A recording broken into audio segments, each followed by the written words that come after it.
Well, good evening, everybody. Chip Brewster here with WGN News Now, coming to you live from the WGN Newsroom, where we as a station are preparing to host the second live debate between incumbent Democratic Governor J.B. Pritzker here in the state of Illinois and his Republican challenger Darren Bailey. Now, we did a great little live stream before the last debate. This time, we're going to do the same kind of thing. I've got Paul Lisnick in here with me, WGN political analyst, to talk a bit first about the first debate, and then we'll bring in another guest to talk about this debate, and finally we'll go over to the debate with a little post-debate wrap-up this time as well. So Paul, let's dig into that first debate that happened down at Illinois State University. What do you think are some of the big items that came up in discussion there? So obviously the candidates have their own views of what the big items ought to be. We know what the, for example, WGN poll said, Chip, about what the big items are. And, you know, it's always hard to avoid the economy as a critical thing on everybody's mind, because that's what we see when we go to the gas station, go in the supermarket, and wherever. That's what we get hit with. But we also know that in June, the Supreme Court essentially wiped out Roe versus Wade. It made abortion a front row topic.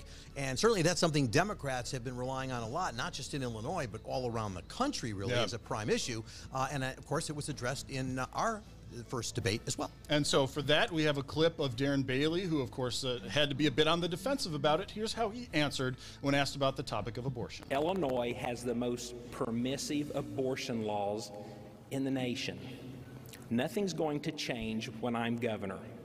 I couldn't change them if I could. J.B. Pritzker stays up at night trying to dream up new abortion laws.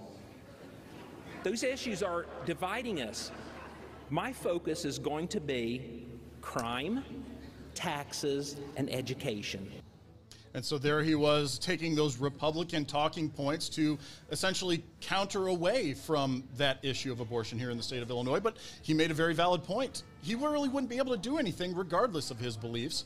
How do you feel, Paul, he took that question, and how do you think it might have impacted his campaign? Well, it's also interesting that when he said, my focus is going to be crime, education, he still never said the economy. So it's almost as though he still wasn't in touch with what poll results are. But that being said, what he did with abortion is probably the best thing he could do. Look, no one is going to believe him if he were to say, I now will support exceptions, and I now have changed my views on the issue. It's not who he is. It's not who he should be. You've got to be authentic in these campaigns. Jesse Sullivan was you know, just as strict on abortion during the primary. You have to be true to who you are. Probably the smartest thing he could say and did say was basically, I couldn't change things if I could. And he's right, because he doesn't have the power as a governor to undo the laws of Illinois. They would have to be, if anything, repealed by the state legislature. He's dealing with supermajorities, may face that in a next term as well. And so there is nothing he could do. So it's essentially, he's almost trying to say to the voters of Illinois, don't be afraid of me. The issues that are a real concern to you, I can't do anything about. So don't worry about it. Work with me on the issues that do matter to you. And I think had he just said the economy and talked about that a little bit more, maybe he would have picked up a few more And points. I wish I had a clip economy related. It did come up a couple of times. I'm sure it will come up again tonight. But I would like to now go to another one of those hot topics, and that would be crime, specifically in a more immediate legislative item, the SAFE-T Act. So I've got two clips, one from Pritzker, one from Bailey on this one. We will hear from Governor Pritzker first. Governor, this is your chance. Not sure why it suddenly stopped Governor, playing on me. There we go. Governor, this is your I'm going to Governor, in light of the pain... Governor, this way. this Here is we your go. chance now. What specific changes would you make to the SAFE-T Act? Well, I think that there are clarifications. People, you know, as you know, the Republicans have put out a lot of disinformation, a whole list of things that they say are non-detainable offenses. There's no such thing under the SAFE-T Act as non-detainable offenses. And again, the goal of it is to keep murderers, rapists, domestic abusers, violent criminals in jail, and a poor young mother who shoplifts diapers and formula Governor Pritzker, one more would chance. be kept in for months Governor if she Pritzker, doesn't have the $500 to pay. Are you willing to answer the question? One specific change you would make? Again, I think there are clarifications that can be made in the law to make sure that everyone understands what this law is all about. We're going to move on. So that is how Governor Pritzker responded. Here's how his challenger Darren Bailey responded. Now, Governor Pritzker could have proposed bail reform for nonviolent criminals. I would have supported that, but he didn't. Instead, he signed a bill that's attaching revolving doors to every jail in the state of Illinois. And friends, we're going to have the exact same problem across the state. that Chicago is experiencing after Just not telling January the truth. 1st. So there you have it, the two candidates weighing in on that piece of legislation. And what was your reaction, Paul? Well, here's the thing. The SAFE-T Act itself is something that Illinoisans are very confused by. And they should be, because it looks like the politicians are also confused by the SAFE-T Act by not necessarily knowing what all the provisions are in this thing. Look, I've dealt with this on my political report show on Sunday mornings. Jim Durkin, who's the minority leader, was on, and his position was, look, this act does not do what they say it does. And he said on my show, I went to Pritzker, I told him that that it doesn't do these things, and he said just sat quietly. Here's the bottom line. You know, when they pass legislation, it's hundreds and thousands of pages of paper. And I think there's all sorts of things in there. If you were to ask any legislator, did you read it all? I'm guessing the answer is probably no. So there are probably things in that bill that they don't understand. Here's the bottom line. Pritzker's position on it is, yeah, I guess it needs changes, and we'll look at that, but he just doesn't seem to be prepared to talk about what those are. Bailey takes the stronger stance, which is to say, in fact, he's been running an ad lately, which is to say, I will repeal the act. Well, number one, he can't do that either. That's another one where he should say, I couldn't do it if I wanted to. But it looks to me like the answer is going to be in the amendments to that act that goes forward, and that those remain to be seen. There is some talk that they may actually, perhaps in the veto session in November, try and get some things done and make some changes, because there is confusion to everybody. And that confusion is what helps it to be such a hot topic item on the political stage right now. You know, voting so close at this point, we're going to hear more about it. In fact, we might hear more specifically about the SAFE-T Act here tonight. Let me go back again, though, to the first debate. So we heard from a Republican about a more Democratic inclined item, that would be abortion. So now I'd like to play a clip about taxes, and Governor Pritzker being asked about whether he would raise taxes, or rather commit to not raising taxes during that debate. Governor, in light of the pain inflation has caused, do you commit to not raise taxes if reelected? 30 seconds. Again, we balance the budget every year, and we've had surpluses, and so we've got to continue to do that. That is how you lower taxes in this state. And what's interesting there in that clip, and it was something for those that watched the entire debate, you hear the audience, so there was a lot of audience reaction throughout at one point, and if we get to it, I even have a clip of Taman Bradley having to go, audience, please, please. So you could really tell what items and what responses were eliciting that everyday voter response with the audience. Well, and on that front, Chip, I mean, look, that is an extra challenge for moderators who, you know, have enough on their minds. Having moderated myself, there's enough on your minds when you're dealing with your questions and the answers and the candidates to have a bunch of people behind you who are also chiming in and you know, perhaps disturbing the situation. So I certainly understand that and what they had to deal with. But, you know, the bottom line to it is, look, you know, Pritzker has done a fair, we haven't seen a lot of taxes go up. But on the other hand, we still have to watch the pension funds and all these kind of things. Look, this is an election year, right? If you think you're about to get Pritzker or Bailey to say, yes, by the way, be prepared for a tax raise. What did Lori Lightfoot on the city level just recently announce? No new property tax raises here. Reversed it. And she was expected to actually have one. It's election time. And in election time, no candidate in their right mind is going to proceed and go in that direction. So here's the other thing is, if you're trying to get Pritzker to say, do you promise you're never going to raise taxes for the years, you know, 4 years of a term to come? He can't say that either. So pretty much all he could do is kind of dodge it. Okay, another hot button topic, though, education. Certainly in the discussion present. So this is a clip, a little bit longer. In fact, it might even have that little bit of audience reaction I was talking about. We will hear from both candidates in response to how they feel the state of education is in the state of Illinois. Senator Bailey, you go first. Our education system is a national embarrassment. Our children can't read and do math at grade level. The overwhelming majority of children in Chicago public school systems can't read and do math at grade level. The Wall Street Journal just gave us an F. I'll fire the entire State Board of Education and Dr. Carmen Ayala. I'll make sure that we have local control, and I'll make sure the parents' voices are heard. I'll fully fund schools on time every year, and that will include instruction on trades and vocational skills. I will get rid of CRT. I'll get rid of the egregious gender curriculum that J.B. Pritzker has put in our schools. And unlike Governor Pritzker, I'll keep the schools open, and I'll make sure that parents have choice from competition. Senator, Governor, same question to you. What should the state do to make up for lost learning experience during the pandemic? And also, the senator mentioned critical race theory, gender studies, stuff like that. So if you'd like to address that as well. Look, so many untruths that have been said. I can't even address all of them. Let's start with this. He talks about what was in the Wall Street Journal. That was provided to them by a right-wing carnival barker organization here in the state of Illinois. Of course. It's just wrong. They are wrong. And the fact is that U.S. News and World Report gave Illinois the ranking of #1 among all the most populous states in the country for pre-K to 12 education. And I'm proud of the investments that we've made to accomplish that. All right. Audience, please hold your applause. You're getting a little bit of audience reaction on several points made there, but nonetheless, the discussion on education coming out of the pandemic, two very different views, citing two very different sources, all though, of course, intended to play at the voters that would ultimately put those men into office. You know, there's two deep issues that run underneath the question when you talk about education. Bailey kind of touched on both of them. One, the pandemic, right, and the way schools had to be closed, and that will forever be a point of contention among people, the decisions that were made. And I again, if you're one point of view is that Pritzker and Lightfoot and everybody that had to make those decisions were doing the best they could in an emergency situation, trying to make the best call they could given what they knew. There will always be, you know, issues with that. Let's remember Darren Bailey was was actually the person who sued Pritzker over the mask mandates and those kind of things. So he's certainly on the other side of that debate.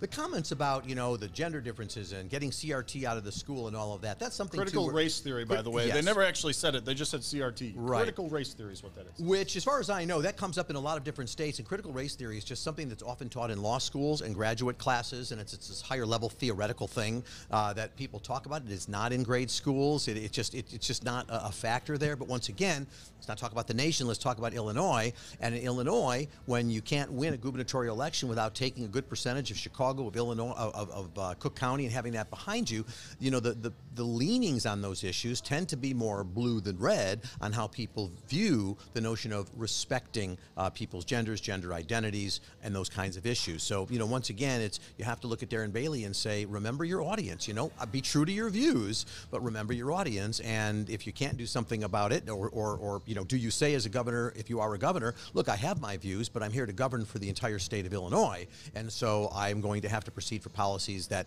obviously meet the needs and the desires of the state. All right, we're going to close out this section of our pre-debate show of analyzing the first debate with the closing remarks of both candidates. Senator Bailey, you go first. Your time starts now. Is this the close? Closing, yes. All right. Friends, we're being crushed by property taxes, crime. We're being crushed by failed education. And it's all because J.B. Pritzker is hell-bent on becoming the most radical leftist governor in America. I know I may seem a little different than some of you. I got a downstate twang, and sometimes I get a little too passionate about what's going on in this state. But this man is dangerous. Thank you, Senator Bailey. That's your 30 seconds. Governor Pritzker, your closing statement again, 30 seconds. Well, I'm proud of what we've achieved over the last 4 years. We balanced the budget. We paid off all our state's overdue bills. We got 6 credit upgrades and provided $1.8 billion in gas, grocery, and property tax relief. We raised the minimum wage, protected a woman's right to choose, legalized cannabis, and got the biggest infrastructure bill passed in the history of the state of Illinois. And I look forward to getting even more big things done for the people of our state. All right, that'll do it for us. Governor Pritzker, Senator Bailey, thank you both so much for sharing your visions of Illinois with us tonight. There you go. So that is how they closed out that first debate a couple of weeks ago. And we have debate number 2 tonight. Won't be quite the same audience. No Braden Auditorium at Illinois State to fill, but here in WGN Studios, so right here at Chicago's very own. For the second half of our pre-debate show, we want to bring in a guest, Paul Fingston, who is the Patrick, Patrick, yes. I'm Paul. I didn't know where I was going. I checked it right before, I promise. Right, Patrick? Patrick Fingston with the Illinois. And you've done some stuff in the past, more in the line of Republican and strategy, so we're really looking for you to give us a bit of insight tonight on that side of the aisle. I know, Paul, you had a couple of questions even prepared. So, yeah, and Patrick, and you've done Political Report, of course, several times, so you're certainly a familiar face to the audiences. And just out of your view tonight, what is it? Well, we've seen the polls. It's going to be tough for Darren Bailey, right? I mean, at this point, the latest Illinois Broadcasters poll has him, I think it's 23 points behind. What, if anything, can he do to turn this momentum around? Well, first things first, let's discount that Broadcasters Association poll, The one from yesterday. That was only registered voters and really should be taken with a grain of salt. Go with the WGN poll, which had 15 to the points. WGN poll and the Sun-Times poll, which were both at 15. I would say the race is probably in that 15 to 17 point range. The reality is that there are not enough voters who are watching this debate tonight on TV to change the direction of the race completely. So Darren Bailey needs to get a moment that is so viral via television, via social media, via radio, get everybody in the state talking about it, that he can find a way to change the narrative of this race. He's being outspent 23-1 in the last quarter.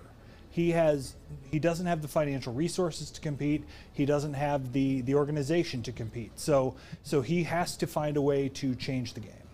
And one of the ways he's been focusing his campaign, as you know, in the ads he's been running, several ads, and they all seem to be focused on the issue of crime.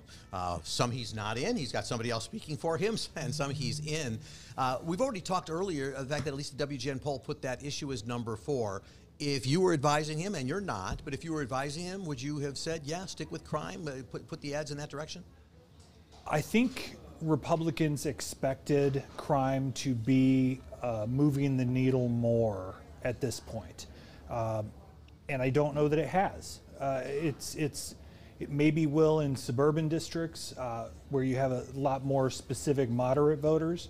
You know, you have such strong blocks of both conservatives and liberals in this state, but there is a heavily middle ground too. I would have said that the economy is the issue that you can really ping the governor on with his efforts to raise taxes, with his kind of double talk on business taxes from the last debate when he took credit for cutting taxes on 400,000 businesses and then 2 years later put the tax right back into existence. So there were options here for Bailey to use an economic message, that especially as crime hasn't really moved the needle. You're looking at 21 days out today, and Bailey's been on TV for 6 days. He just doesn't have the he doesn't have the firepower at this point to change the race traditionally. Let me just put it on the flip side as well for a moment, bring in J.B. Pritzker into this conversation. If you're Pritzker tonight, one of the things that I've said is basically just be the governor. Just don't mess it up and just be the governor. But let's create a hypothetical with your suggestion. Suppose Bailey, and of course it also depends what questions he's being asked by Taman Bradley and Micah Mater, but let's just say the questions allow him to really focus on the economy, and you listen to him and you say, man, you are getting those jabs in. What advice do you have for J.B. Pritzker to deal with that? Error-free ball.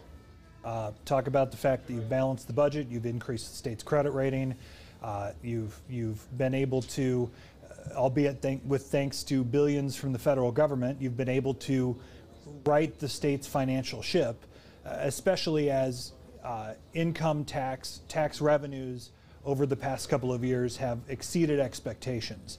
Now you need to be able to say, I'm the guy that can guide the state forward in a way that is fiscally responsible. It sounds to me, Patrick, like you're saying essentially it's the governor's race to lose. Absolutely. And that he needs to be safe tonight. So, and that there aren't enough people watching that's really going to change the race for Darren and Bailey, in your opinion. So then, both of those things said, are there specific things that you're looking for to be said or to be offered up during this debate? Or maybe something unexpected, something that you don't think will be said that could have a far-reaching impact, one of those viral moments, which is really something someone could hope for out of this. The governor looked really bad last time around when he could not come up with a specific change to the cash bail reform, the SAFETY Act sort of issues. All you have to do is say, we're going to clarify the language to give judges, to make sure that everyone knows that judges have the authority to put someone behind bars. That's all you have to do. That's all you have to say. And everyone would understand that. And that's where this issue, Democrats have completely lost this issue because they are so worried about playing to the far left that they refuse to worry about the fact that crime is out of control in places, and it's not just Chicago. It's Peoria and Champaign and Decatur too, where police officers just got shot in Decatur. It's an issue that impacts everyone, and when you're hearing that these serious crimes don't register or don't qualify for pretrial detention, you've got to find a way to clarify that. You've got to find a way to ease the minds of the public, because it's way too scary for a lot of people.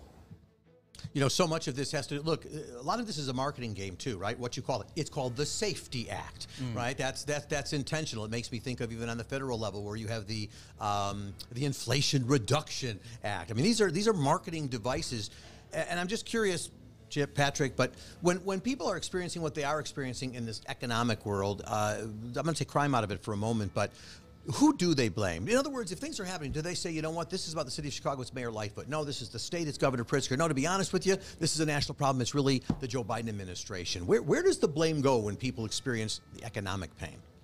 Where does it go, or where should it go? I mean, I'll take. Well, let's start with where does it. Answers, how do people do it? I don't know. I don't know the answer to that. I mean, I think you've seen instances where you have governors that have been tossed, mostly in other states, over economic issues.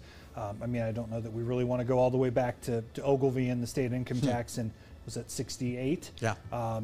You know, Paul. Sorry, I can't help on this one, gentlemen. Yeah, Paul, you got. I was here. It was 68. I can remember. Yeah.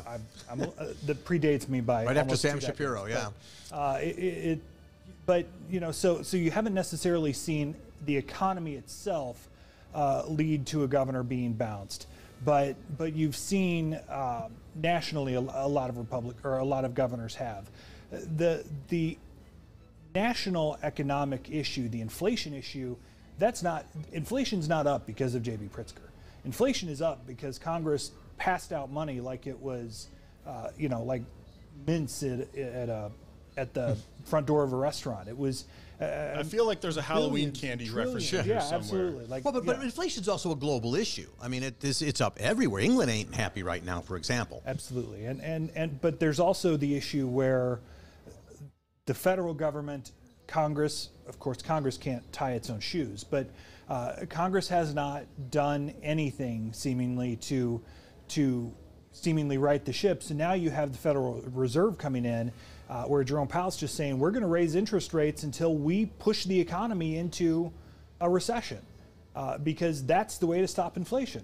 Nobody wants that. So the Fed's just sitting back saying, well, we don't have a choice because politicians aren't doing a darn thing. So are we going to face a recession anyway, or is the Fed going to push us into a recession? And then going back to Paul's question, it's really on that individual person, I think, as far as who they're directing their blame at, whether there's a political motivation behind an individual's opinion or maybe just something they're experiencing in their life. So definitely a hard thing to analyze. Good question to ask, though, Paul. I'm going to circle us back to the first debate for one more item that we didn't get to in the first half of the show, but I wanted to get Patrick's opinion on it anyways, and that was the discussion on the workers' rights legislation that is coming into play. So here's a clip from both candidates when asked about that. On the ballot this November, the Workers' Rights Amendment. It would guarantee Illinois workers the right to collectively bargain for wages, hours, safety, and working conditions. Governor, you've signaled your support for this, but federal law already governs collective bargaining in the private sector.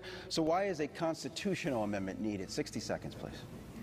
Well, workers should have a right to organize. Look, corporations are much more powerful than an individual worker who wants to go in and bargain for their own wages. So workers ought to be able to get together and go in together to try to get a better wage, a safer workplace, benefits. That's what we're trying to guarantee. I believe it's the right thing to do to have a workers' rights amendment. And yes, I have fought for this for my entire career. Senator Bailey, audience, hold your applause. Senator Bailey, your biggest campaign contributor, has written a $1 million check to the effort to defeat the Workers' Right Amendment. What is your position on guaranteeing workers the right to collectively bargain? 60 seconds. Union members already have that right. My message is this. Unions, stay in your lane and everything will be fine. Leave mom and pop and private business alone. Why on earth would we want to force this? Audience, we can't hear the candidates. Because they had such a reaction. Chip, I got to grab that one and go to Patrick with it because, yes, workers have a right to unionize. We're seeing it almost every day at Starbucks and various places. But I think Bailey may have crossed the line when he said, unions, stay in your lane, when that message goes out to Chicagoland. That was dumb, of course. I mean, and it's just one in a list of dumb things that he said during the course of this campaign. But let's be clear that this amendment, while it is very confusing if you actually dig into it, the private sector union governance, the laws that impact the way people organize and have our labor laws are set, is all done through the federal government.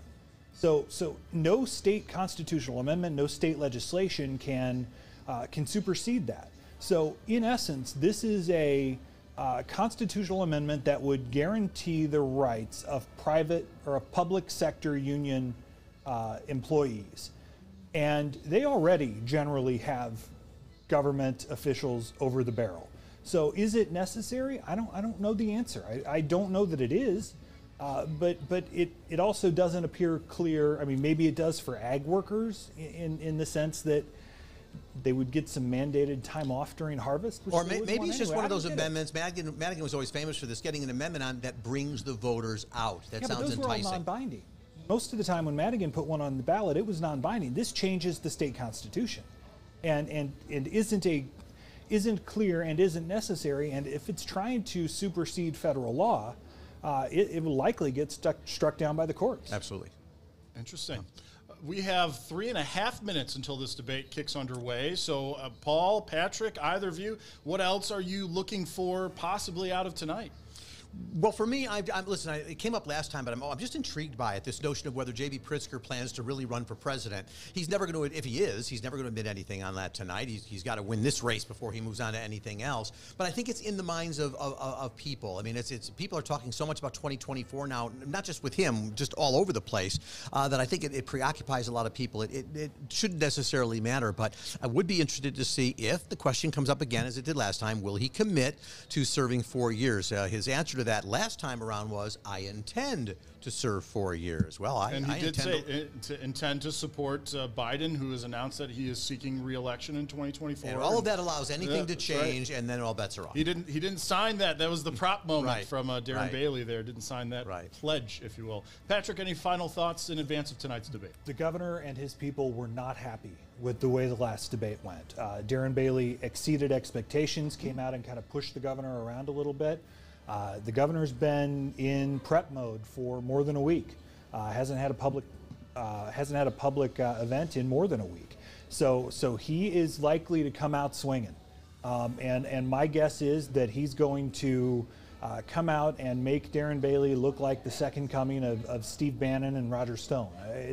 They're going to try to make Darren Bailey look as toxic and unelectable and knock him off his game in the first 5 minutes. So you're expecting some fireworks from the governor's podium? I would fully expect him to come out with a lot of heat to try and bring his fastball and to to use a baseball analogy, high and tight to kind of back Bailey off the plate a little bit, because it was clear that Bailey knocked Pritzker off of his game the first time. I don't think that the governor's going to want to allow that to happen the second time. Interesting juxtaposition with my thought of just be the governor. So we'll see which way he takes it. Excellent. Well, Patrick, thank you so much for joining us on this pre-debate analysis, and have fun covering the event now that you're here in studio. Paul and I, we'll be back after the debate with a little bit of post-debate wrap-up, and we'll even be live streaming The Spin Room. Now, in past appearances in The Spin Room has been a Pritzker-only show, so it remains to be seen if Darren Bailey will make this last chance appearance to divest a bit of what he was thinking and what he was going through on the stage there. But for those of you, this is an important point, for those of you that are watching this on Facebook, on YouTube, on Twitter, essentially any social media, we will not be live streaming the debate itself there. We will come back and do our post analysis there. But to watch the actual debate, it's important that you go to your local Nexstar station, whether it's their broadcast or their website, and that is how you'll see the full thing. In fact, we'll also stream our post there. So you won't miss a thing if you head away from the social media for the rest of the debate and then stick there into our post discussion. All right, 15 seconds to go. Paul Lisnek, thank you once again for joining me. Thank you, I'll Chip. see you in about an hour. Everybody else, it's on to the debate. Watch the debate. Woo.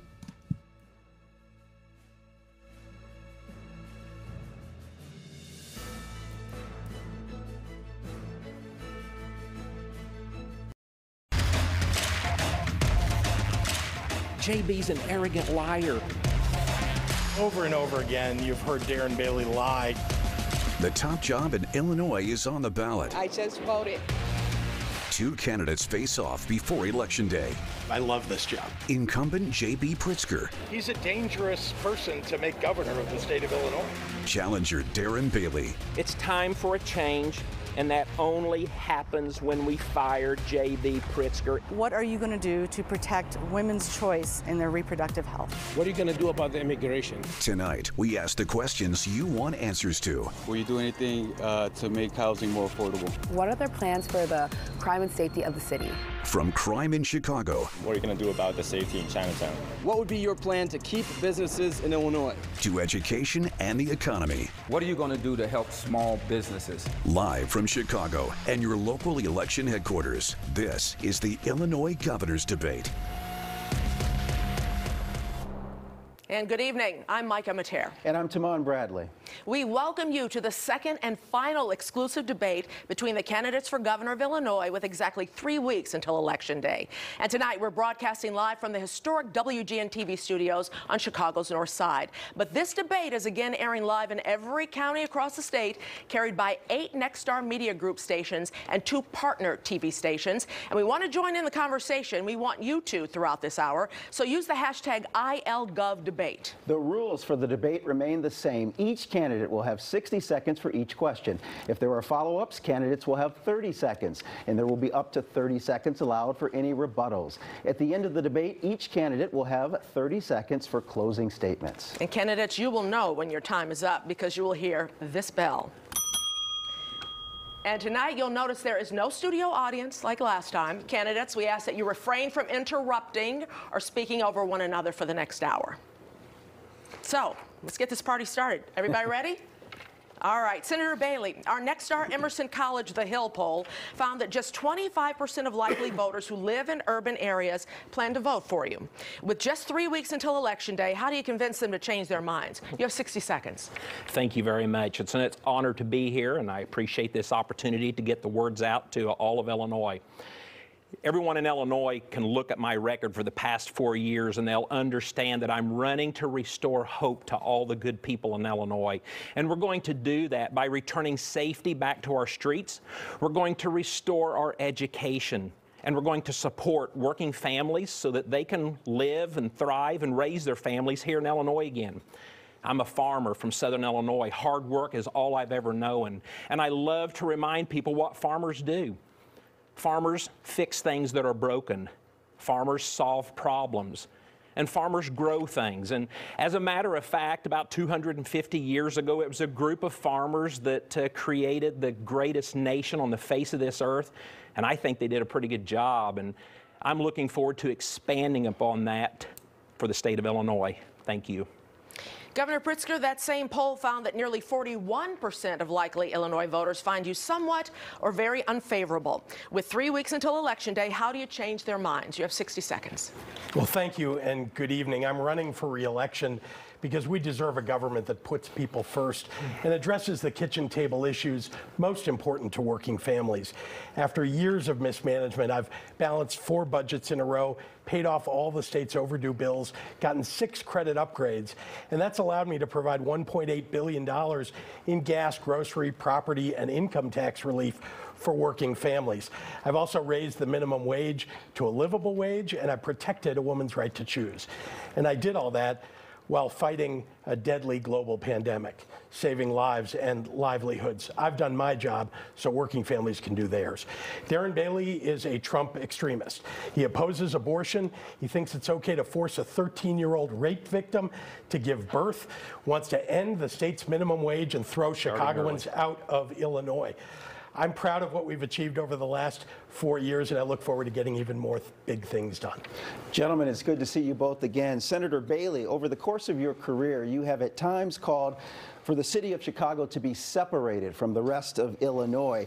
You also, in this studio in the spring, referred to Chicago as a crime-ridden, corrupt hellhole. You also have called it the OK Corral and an unruly child.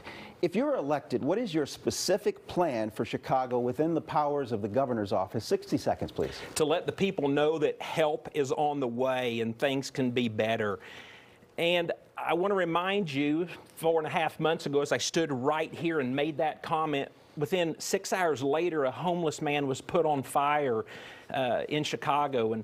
And so I've been thinking about that since you keep bringing the situation up, and I've got a new name for Chicago. I'm going to call it Pritzkerville, because every one of Governor Pritzker's extreme policies are destroying the city. Out of control crime, devastated education, the fact that corporations are packing up and leaving every day. No, I think Pritzkerville fits quite well, because Governor Pritzker, it's time for him to own it. Chicago is the nightmare called Pritzkerville, and it's still 2 weeks from Halloween. Senator, you've taken up temporary residence in the city, renting an apartment downtown. Since you've been living here, have you met with Mayor Lightfoot or Cook County State's Attorney Kim Foxx to share with them your concerns? 30 seconds. Please. I have not, but I have made myself very available to meeting with them. And, you know, unfortunately, I don't think that they want to meet and talk about common sense issues. And that's why I'm telling the people of Illinois, the only way to fix our state, because let's face it, Governor Pritzker's had 4 years. He's had the super majority. Why aren't things better? We must get rid of our leaders. We're going to start by firing J.B. Pritzker, and then we'll follow up by firing Lori Lightfoot, Kim Foxx, and Tony Preckwinkle. Senator, just put a few more seconds on the clock for you. Who are some community activists or city leaders that you've talked to since you've been living here? Well, you love making names, and I have. I've been out on the streets. Go to my Facebook page, Darren Bailey for Governor, and you'll see every day when we're out talking to community activists and community leaders. People are ready for a change, but their voice simply isn't being heard. It's time for hope. All right. Governor Pritzker, in a speech last month, the CEO of Chicago-based McDonald's said about this city, "Everywhere I go, I'm confronted by the same question these days. What's going on in Chicago? While it may wound our civic pride to hear it, there's a general sense out there that our city is in crisis." As a resident of Chicago yourself and the leader of the state, what more will you do to change the perception of its largest city? You have 60 seconds, sir. Well, I want to point out that Darren Bailey just showed you that he has no plan to address crime in Chicago. He wants to throw Chicago out of Illinois, calls it a hellhole. Look, everyone deserves to feel safe in their homes 4 years, Governor, and in their neighborhoods. And during COVID, we saw crime increase substantially all across the nation. I take that very seriously. That's why I increased the number of state police, why we built state-of-the-art crime labs. We eliminated the state's rape kit backlog, funded violence intervention programs, youth job programs, and mental health and substance abuse treatment. Look, Darren Bailey voted against all of that. He has no plan. He's presented no plan, and complaining is not a solution. Where's the answers? Is it working? No. Can I respond to that? 30 seconds, sir. You know, I do think I learned quickly, and while being in Chicago, I've picked up on some of the lingo, and one of the words that I've found that was used many years ago is the word chumbalone. It means lacking common sense. It pertains to the people who are being duped by their elected officials. But in this case, I believe that elected officials are the fools here, because J.B. Pritzker, Lori Lightfoot, and Kim Foxx, well, they're the chumbalones of Chicago. They're responsible for the crime, the corruption, and the chaos that exists today, and it's got to change. Senator Bailey, I'm going to keep it with you for a second. Let's talk a little more about the city that you are calling now Pritzkerville. The day after a mass shooting last month in Chicago's Washington Park, you attacked Governor Pritzker, asking how many more black families have to mourn before you recognize that black lives really do matter. Senator, what does Black Lives Matter mean to you? You have 60 seconds for this. It means that every life matters. And unfortunately, J.B. Pritzker, during his 4 years in office, has created so much division and hate in this state with racial ideas and ideology. It has to end. I'm running for a governor to bring unity all across this state, and only until we start focusing on the issues that unite us, that being out-of-control crime, high taxes, and better education. Those are what we must focus on. Those are why people are leaving the state. Those are why business refuses to come here. It's why the CEO of McDonald's called Chicago a city in crisis. And it's really very simple. 4 years and a supermajority that Governor Pritzker could do anything that he wants. But we have more problems today than we ever thought of then. Less jobs, less people, It's a mess, and we've got to fire him and fix it. Senator, do you have a specific example of his racial ideology? Well, the simple fact that this all started when he didn't control the crime in the early days of the corruption and some of the stuff that was taking place in Chicago. I'm out visiting with the neighborhoods, with the black neighborhoods, and they are fed up because he'll go to the nice neighborhoods that are having the shootings, but he won't show up in Washington Park and represent the people there.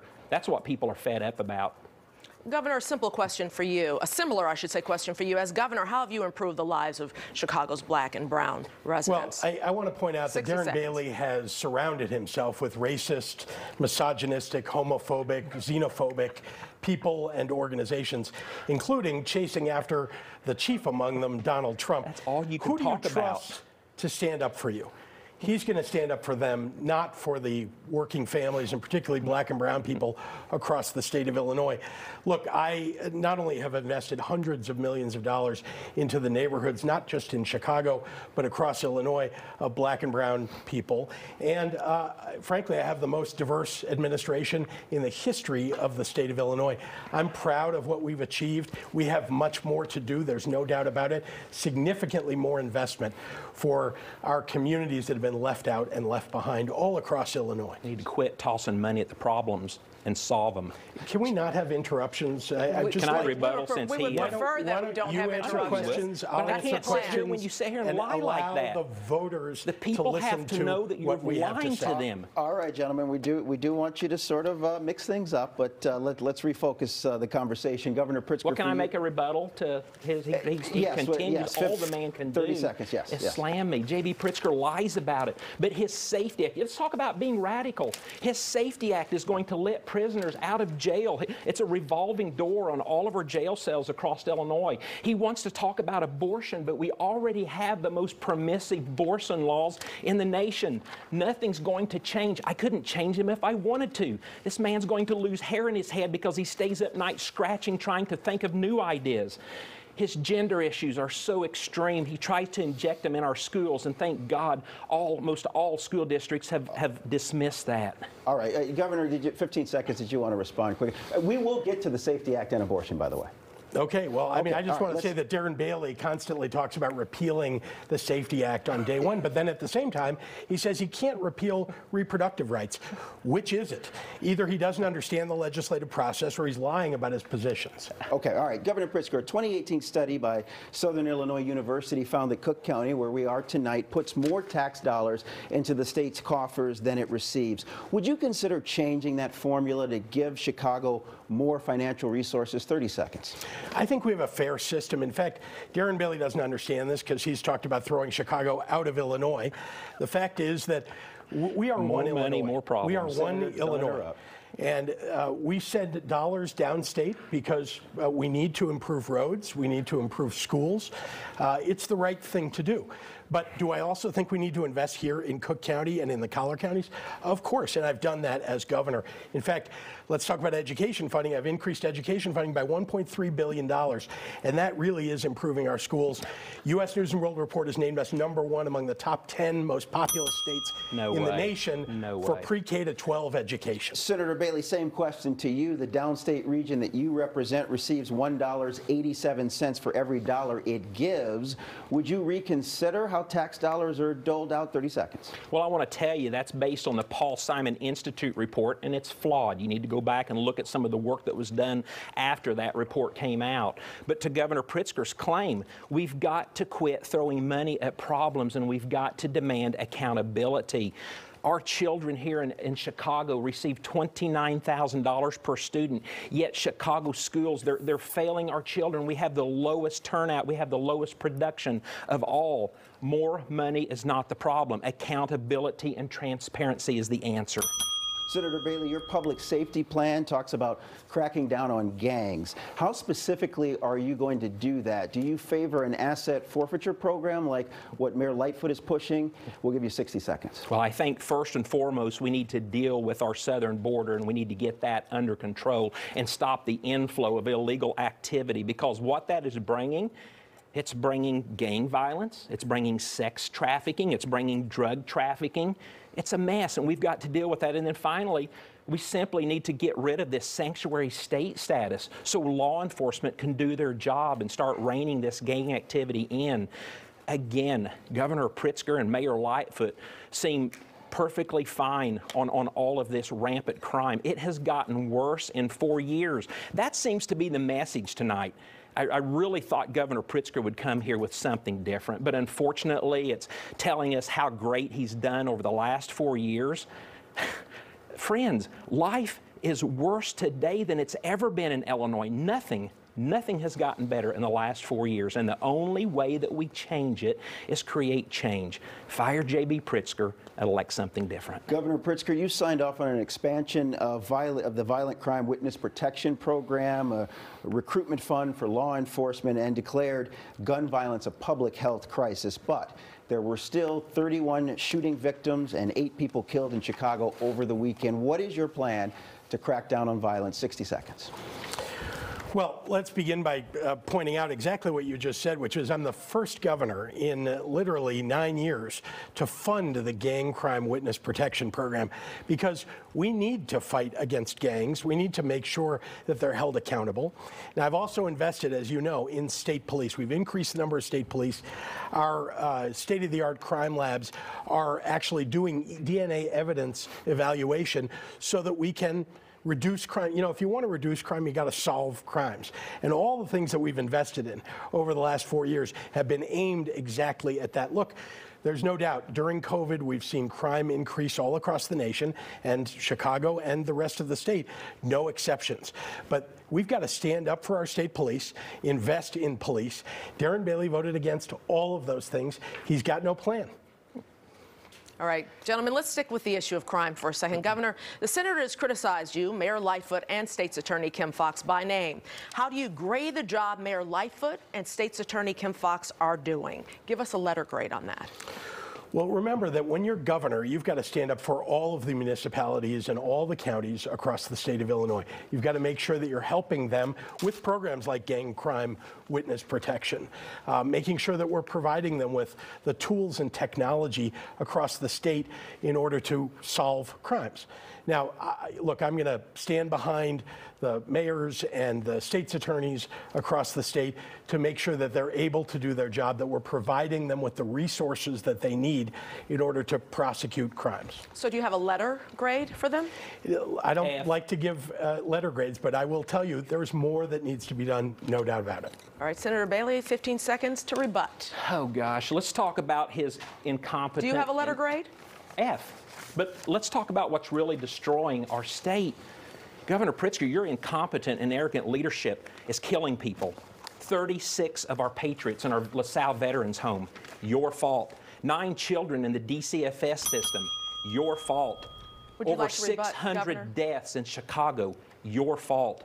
It's time for change. Would you like to rebut 15 seconds to that? I would, thank you. And let me just point out that it was Darren Bailey when we had no vaccinations available that were telling people in LaSalle County and all across the state not to wear masks. Governor, if Darren Bailey had been governor of the state during the worst parts of COVID, tens of thousands more people would have died.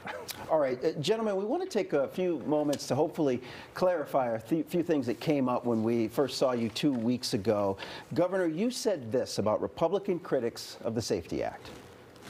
The criminal justice system that Darren Bailey and Republicans are standing up for is one that allows murderers and rapists and domestic abusers to buy their way out of jail.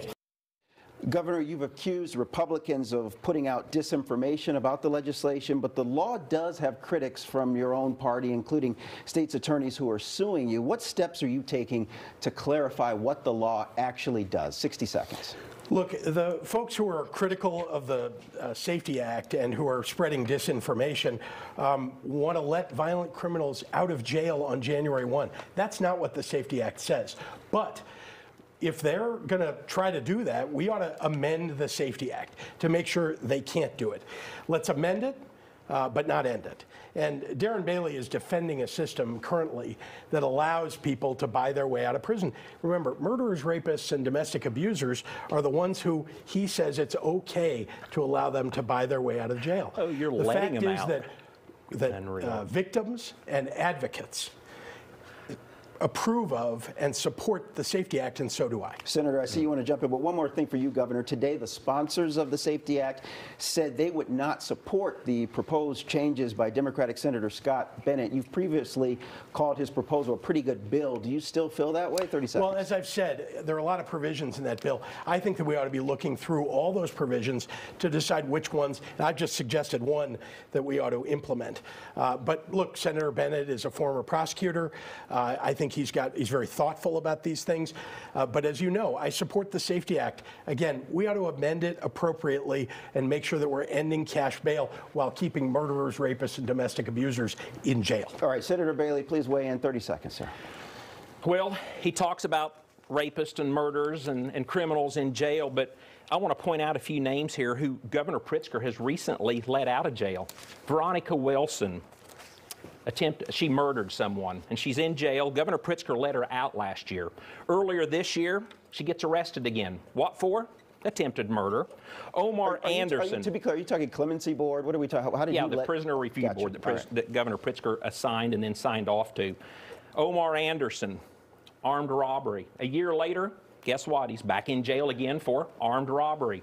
If you want to know more about these stories, go to my website, criminalsforpritzker.com, and read hundreds of stories. Senator, just one quick thing. What does that have to do with the SAFE-T Act, though? If it that's the has prisoner to do review with board. the simple fact that the SAFE-T Act is 700 pages of confusion and bureaucracy, and the fact that 100 of the 102 states' attorneys disagree with it, and now over half of them are filing suit. Many of them are Democrats. You make no bones about it. Yes, this is going to.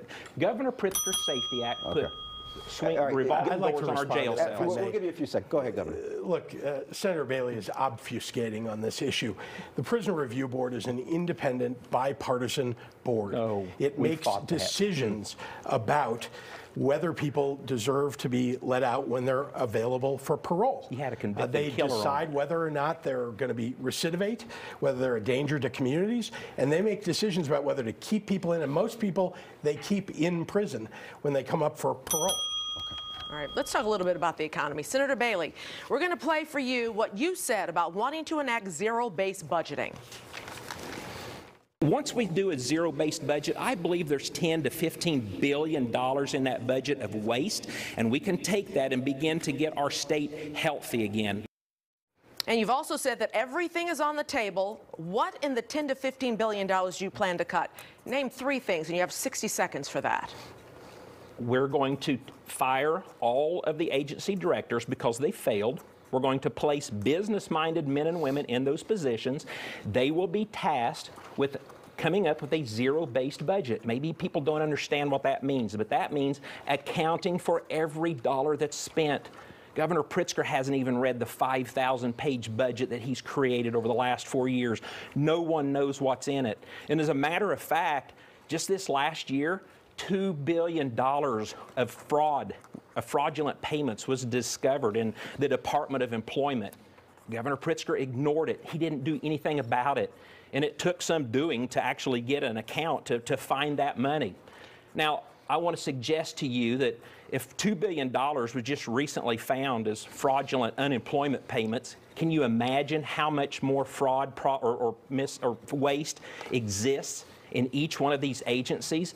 A zero-based budget will ferret that out. I think I want to hear something a little more tangible. You say you're going to fire everybody and put more people in there. You're going to be paying them the same, right? Right. Right. So where's agency directors that Governor Pritzker has put in place, they failed us because there's not one state agency that's doing its job. So They've where are all you failed us. Where are you cutting the money then? That is the purpose of a zero-based budget, to find that waste. Look, may I respond? Can I ask him another question first, and then you can write down and get ready. You suggested last week at Crain's Chicago Business the state should spend less on schools. Do you stand by cutting funding for education? 30 seconds. And where's that money coming from? What I stand for is getting rid of the administrative bloat that exists in our schools. Chicago Public Schools spend $29,000 per student in their failed education, and Governor Pritzker wants to give them more money. We have got to hold our schools and our spending accountable. More that administrative, when schools get more money, when Governor Pritzker throws cash out there, many times people just think they have a need to hire more administrators. We need to slash administrative funding and get that money in the classrooms to teach our children to read and write because they're failing. All right, Governor Pritzker, rebuttal. 15 seconds. Well, first of all, he wants to defund education, which is going to raise property taxes, which he's used to doing. He voted to raise property taxes by 81%, and it will destroy public education. He shouldn't be let anywhere near education policy or education funding.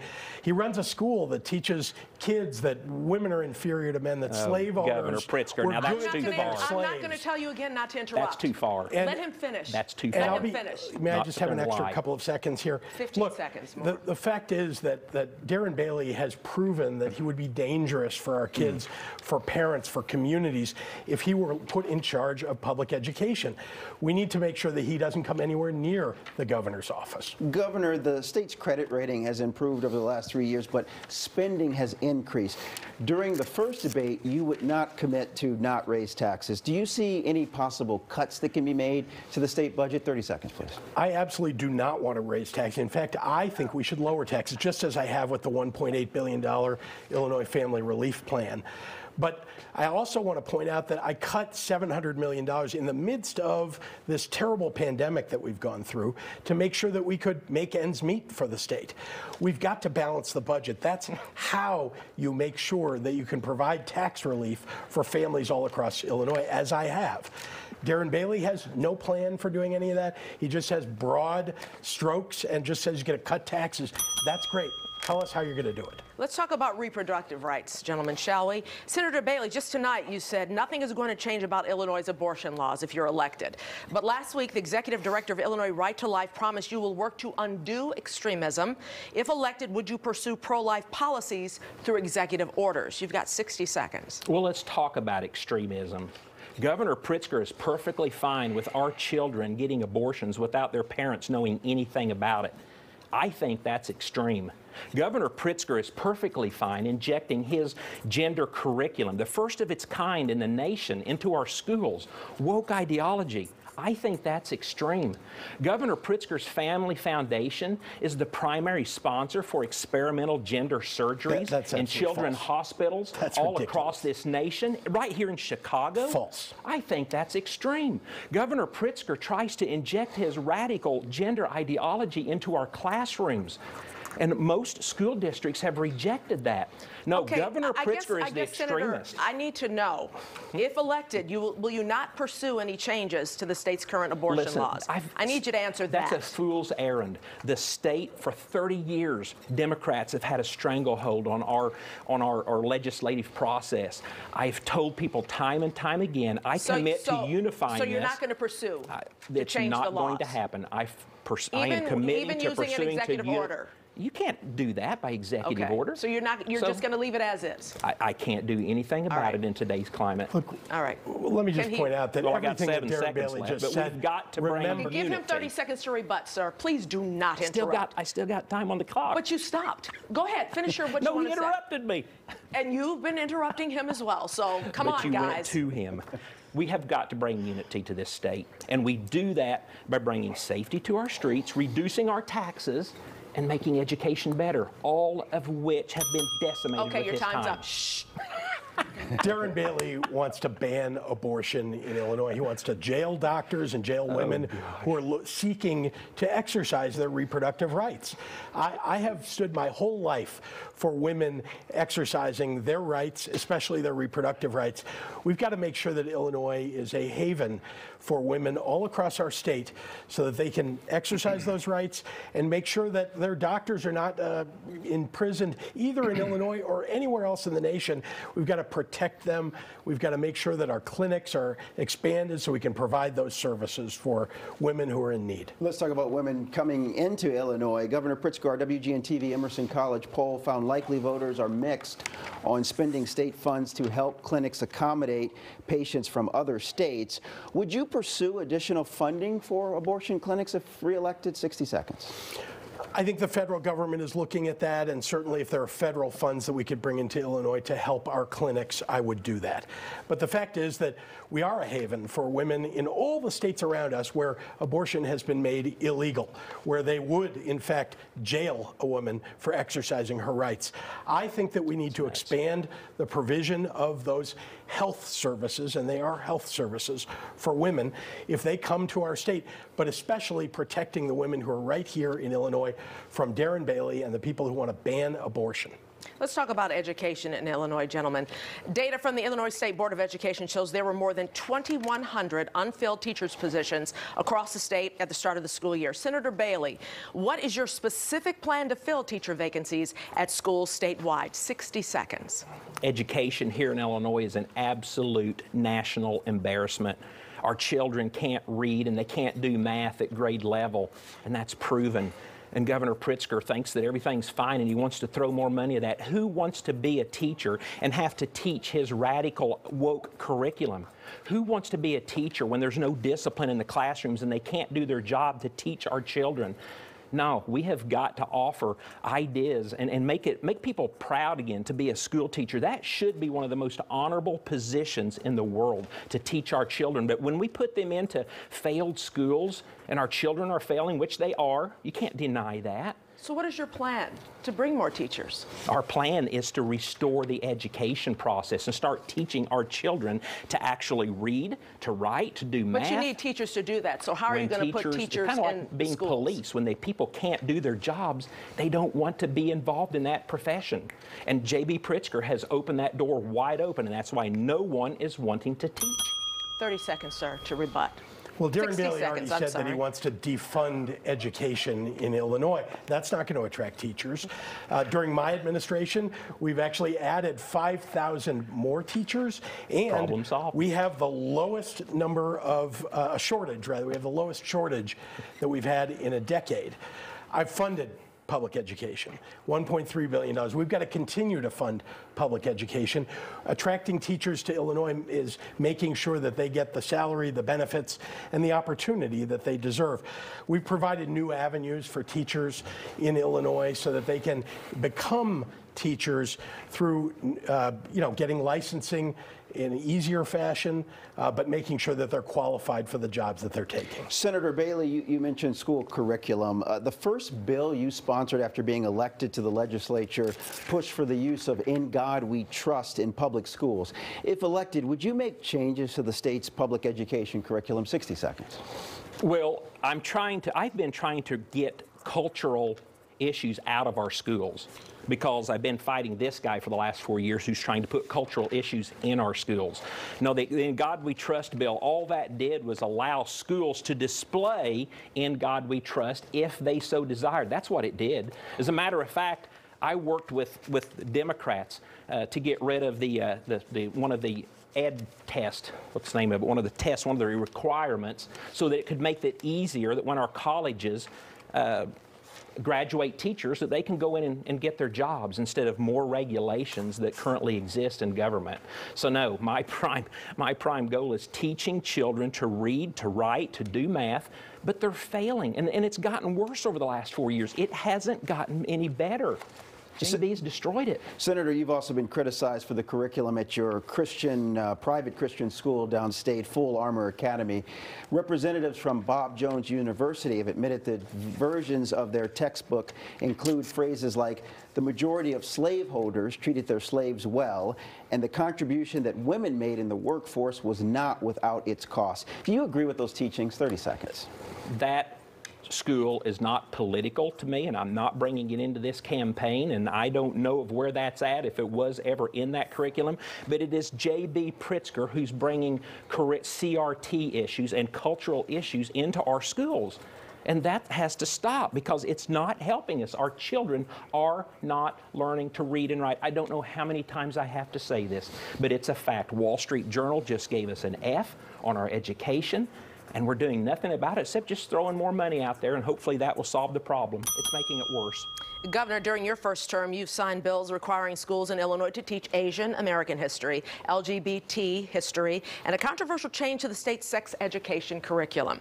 How much control should the state have over what's being taught inside the classroom. 60 seconds. We should set standards for our schools all across the state and make sure that they're, in fact, teaching to that standard.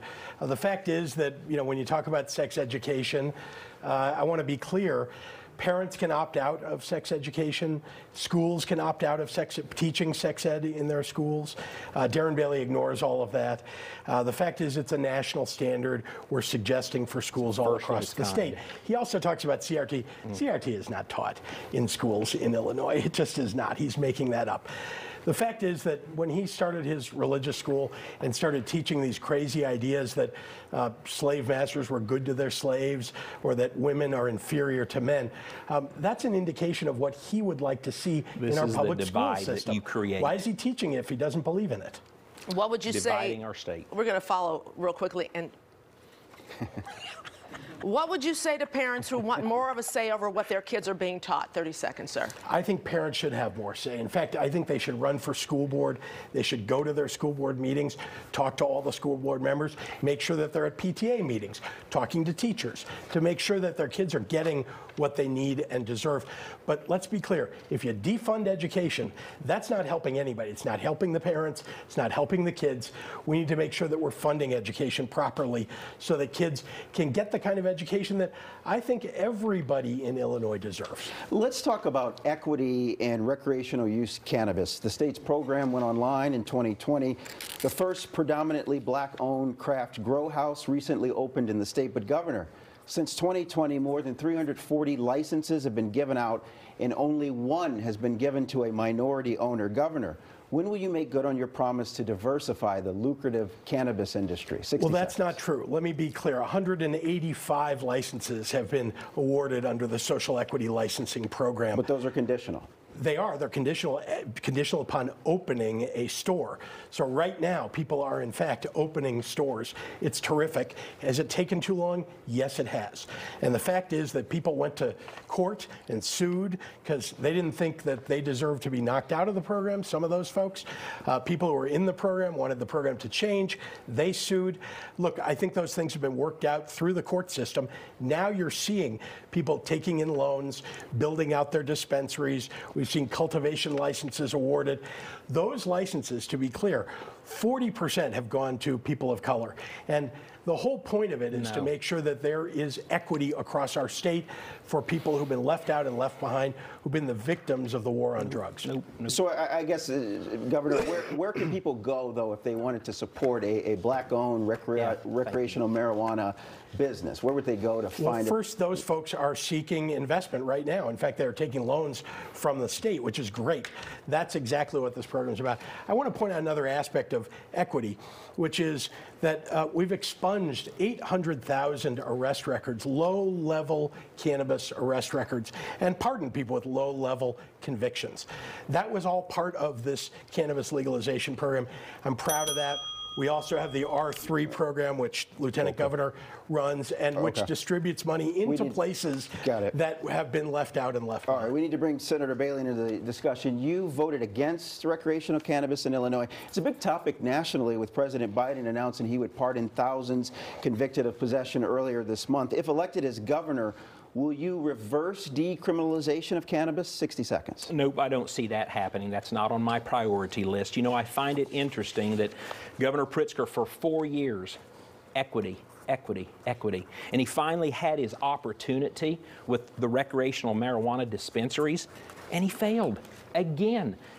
I'm out in the black community. You probably saw me on Facebook a few weeks ago, since you saw everything else, when I was walking with the black community up and down the streets of Chicago, and they were screaming foul because they can't get the licenses. So I'd love to see some proof of these actual people, these 146 people who have supposedly are in the process of getting their licenses, because it's not happening, because many of those people are coming to me screaming that foul and wondering what the problem is. I simply tell them, you've got a governor who can't tell the truth. The Department of Children and Family Services. Could I respond to that? That's just false information. I'd like to respond Sure, we'll put some time on the clock. Yes. Look, just like with abortion rights, where he opposes abortion, but then complains about how we're going about providing the rights for people in Illinois. He opposes cannabis legalization. Now he wants to complain about how that legalization operates. Look, you got to be at the table to get things done. You've got to work together with people. And indeed, we have implemented equity across our state. Treat the black people with respect, Governor. We're going to move on. Department of Children and Family Services Director Mark Smith has been held in contempt a dozen times over the agency's failure to place youth in proper care. Governor, you have said the agency is making progress. Are you satisfied with the work the agency is doing right now? 60 seconds. For 20 years, DCFS was underfunded and understaffed, and there were 13 directors over 12 years. 13 directors over 12 years. That does not lend itself to stability. And that's because governors didn't want to actually go in and fix it. They just wanted to scapegoat somebody. I brought in the experts. I brought in University of Chicago, Chapin Hall, Annie E. Casey Foundation, some of the best in the entire country. We reformed the hotline for reporting abuse. We made sure that we've trained everybody up and down. The agency retrained them. People who've been there 20 years. Retrained. We've aggressively pursued hiring for DCFS. No, I'm never going to be satisfied. We have vulnerable children in our state. We need to make sure that we're taking good care of them. But it's not like flipping a light switch. And when Darren Bailey uses those children as political pawns, it makes it even harder. He voted against all of the reforms and all of the funding that is helping us to reform that agency. Do you still have confidence in Mark Smith, the person you appointed as acting director in 2019? I do, but in 2021 became the director. But as you know, WGN's investigative unit has done a series of stories on DCF and the problems that occur. And exactly listen to what I just said, which is governors firing the head of the agency does not solve anything. You've actually got to go in and fix the problems within the agency. Governors for 20 years didn't do that. We're doing that. And Senator Bailey, you have said the state needs to do more than just throw money at the problem. What is your specific plan to ensure reform at DCFS? Well, Governor Pritzker fails to listen and hear the people. He just said something very important. Firing the people. Mark Smith being held in contempt of court so many times, I mean, that's disastrous. That's wrong. What does that tell about our children and Governor Pritzker's desire to care for them? He should have been fired 3 years ago, and he should have been replaced with someone who had the ability to fix the problem. But Governor Pritzker, many people in your agencies, they're pawns. You're the one that tells them what to do. He's even hired deputy governors in some of these places that these agency directors have to answer to. And it's wrong. Hire competent people to do the job and let them do their job. But you're not allowing that, and it's time for a change. So who would you put in charge? That's exactly what we're going to start doing on November 9th. We're going to start finding and taking applications for all of these agencies. And I will tell you this, DCFS must be rebuilt from the ground up because it's failing our children all across the state. Let's go to a popular subject these days. I just want to point out, you heard absolutely no plan from Darren Bailey about how to reform DCFS. It's just a lot of complaining and no solution. All about people. All right, let's talk about the popular subject these days, the threat to democracy. Our Nexstar Emerson College The Hill poll found that threats to democracy is the second most important issue driving voters to the poll this November. Senator Bailey, on Facebook, you said your campaign has signed up nearly 2,500 people to be poll watchers November 8th, but very few instances of fraud have been reported here. What specifically are your concerns for election security, sir? My entire concern is the fact that people have lost confidence in the election process. And the very fact that this last primary only drew out 18% of eligible voters, that's a problem. Peoria County, 9% of the voters showed up, registered voters. And as a matter of fact, most times during general elections, 40%, sometimes 50% at a high show up to vote. They're not showing up because they've lost confidence in our election. There's constitutional positions called election judges and poll watchers.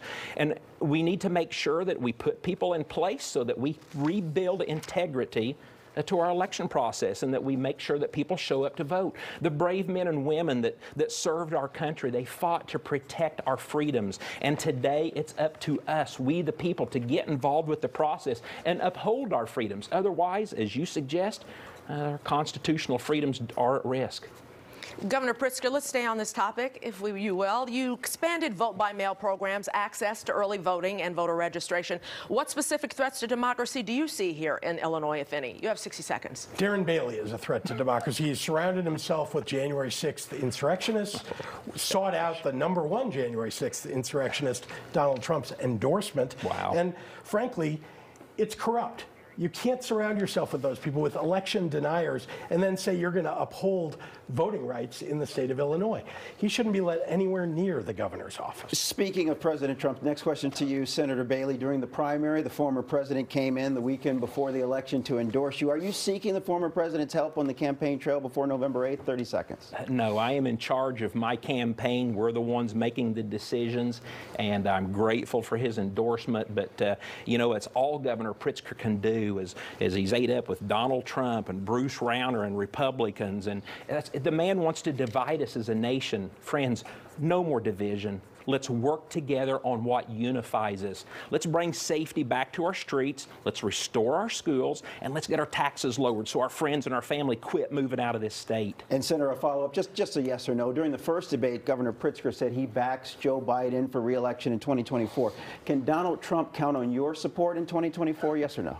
Nobody's announced their run for presidency yet, so I'll tell you that when they announce. Governor Pritzker... And yet, he said when he accepted the endorsement of Donald Trump that he would roll out the red carpet for Donald Trump in 2024. So which is it? Is he lying then or lying now?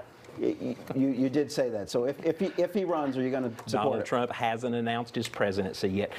Again, divide, divide. That's all you can do. All right, gentlemen. Governor Pritzker, for you, just wondering why President Biden hasn't come here to campaign for you. 30 seconds. Well, it looks like he's going to other states like Pennsylvania, Wisconsin, and other places to help candidates that may need him. Look, I've said that I support President Biden. I'm very pleased that he rolled out vaccines across the nation and saved lives. You know, here in Illinois, we have one of the best records, highest vaccination rates in the entire Midwest, one of the lowest mortality rates. And it's in part because of the work that he did, in part because of the work that I did to save lives and livelihoods. All right, gentlemen, let's discuss the way this campaign is being waged. The People Who Play by the Rules PAC has run a series of controversial commercials. In one, they're accused of darkening Mayor Lori Lightfoot's skin. And another, viewers hear a Chicago woman scream as she's attacked and robbed in broad daylight. Senator Bailey, do those commercials accurately reflect your view of Illinois? 60 seconds. I have absolutely no say over that. That's a PAC. Any collaboration that I have is actually illegal. So will you they do what they want to do, and I have absolutely no. I do want to issue a quick rebuttal to what Governor Pritzker's last statement was. Will you denounce it? The simple fact that Joe Biden declared an end to the emergency orders, the emergency proclamation, the pandemic, and I want to make sure maybe you missed that, because right now it's looking like your emergency orders are going to last longer than the Afghan war. And Governor, you're looking embarrassing, and you're making Illinois look embarrassing. That's just stop it. Senator, just one more quick try at this. Those commercials. What was your reaction? The woman screaming. It first aired during a Bears game. You know, what was your reaction? I didn't see it when it first aired. You still haven't seen it? No, I have not seen the entire. Listen. I'm working hard on this campaign. If I sit and get distracted and watch TV all day long like apparently Governor Pritzker does, I lose focus. Illinois needs fixed, and we need a new governor to do that. All right. Let's stick with these campaign issues, shall we? Governor Pritzker, during the primary, you gave the Democratic Governors Association $24 million. They ran a series of ads propping up Senator Darren Bailey's candidacy. What's your response to those who argue Democrats shouldn't meddle in Republican races? 60 seconds. Well, first of all, I give Darren Bailey credit. He won 57% of the Republican votes in that primary. Are you suggesting that those voters were duped somehow? The fact is that the messages that were coming from the Democratic Governors Association were messages saying that Darren Bailey is too conservative for Illinois. I'll tell you that now. He's too conservative for Illinois. He is, frankly, too extreme for Illinois. I think those messages were good to put out then. They're good to put out now because they're absolutely accurate. Well, did you think he was probably the easier candidate to beat in November? Is that why you did this? You know, my view is that Darren Bailey is out of touch with the entire state of Illinois. He may come from Clay County and know Clay County, where he raised property taxes by 81%. But the fact is that the rest of the state shouldn't have somebody who wants to ban abortions, who wants to eliminate the state's minimum wage, who voted against infrastructure for our state. He voted against the infrastructure bill. More taxes. So all those roads more taxes. that are getting built, Darren Bailey wouldn't have built them. Would you like to comment? Well, I just want to make sure that the people of Illinois realize that Governor Pritzker's using this. He's going to use his governor's chair if he gets reelected to eject himself right into the presidential campaign. And Governor Pritzker, I've still got that pledge if you want to sign it. Will you commit to the people that you're going to serve out your entire term? No more intending. You tried no that more intending. Stunt last time. No more. Yeah, but you didn't tell we the truth should move either. On. I've no more intending. intending. I intend All right, to let's serve move out on. Good idea. Let's move on. Term. Look, Governor Pritzker, hospitals across the country, including Lurie's here in Chicago, face online criticism on TikTok and threats for their gender development program. Would you support any limitations on gender-affirming procedures or treatments for children under the age of 18? Should there be an age limit? Look, I think doctors, parents, and those kids are working together to determine what's best for them. I think our hospitals, especially Lurie, which is one of the great children's hospitals in the entire nation, are very responsible about these things. But look, I stand up for the rights of our LGBTQ community to make decisions for themselves. And it is true that people who feel themselves to be transgender early on ought to go talk to a doctor, ought to work with their parents to figure out what the right thing for them is. Regardless of age. Yeah, right. I mean, I think obviously what we're talking about here is a children's hospital. Yes. Okay. Senator Bailey, the Illinois Freedom Caucus plans to introduce legislation to ban chemical castrations and gender surgeries for minors. If elected, would you support such a ban? 60 seconds. It is the parents that have the best interest of their children's health in mind. When we leave it up to government, when we leave it, the parental So are you agreeing? The Parental Notification Act, Governor Pritzker allows children to make their own decisions without their parents' involvement. I mean, that's wrong. I think he just said parents, though. Pardon? I think he just said parents. So it sounds to me like you're agreeing. He signed parental. He repealed parental notification. No, you stick to the question. Children can go get. You signed. You believe that children of any age can make whatever decision for their health that they want to make. I believe parents have the best interest in mind for their children, and parents should be making that decision, not doctors or teachers or governors. 30 seconds, sir, to rebut. I think he answered a completely different question. The fact is that he is opposed to a woman's right to choose. He now wants to talk about parental notification, but the reality is he wants all abortion to end, and he wants to jail doctors and women who are seeking their rights. Well, gentlemen, as you both know, and no doubt most of our audience knows, the Chicago Bears are currently exploring a move to Arlington Heights. What's your position on using state tax dollars to develop the land there and build a new stadium? Senator Bailey, we'll start with you, 60 seconds. Well, first of all, we have to back up and we have to take a look at why this situations, has arisen. And it is because the state government, local government have failed. More taxes are not the answer. We have got to sit down at the table and come up with better solutions than this. Our taxes, when I started running for state rep in 2017, Illinois' taxes were $32 billion. And today, under Governor Pritzker's leadership, they're $46.5 billion. Now, I want you to think about that. If more money is the solution to everything, why are we talking about this? Why do we have the problems that we have in Illinois? We have got to start being responsible with our money. We've got to start saving tax dollars money. We've got to start bringing business into the state of Illinois. And right now, with all of our regulations and our high taxes and our unsafe streets and our failed schools, nobody's wanting to come. Instead, they're all leaving. Governor Pritzker, same question for you. What is your position on using state tax dollars to develop land in Arlington Heights for the Bears? But I should meander around to other questions while I'm answering? No, that's what Darren Bailey does. Look, I'm a Bears fan. I support the Chicago Bears, but I do not think that the state should be funding the private development of a stadium anywhere in the state.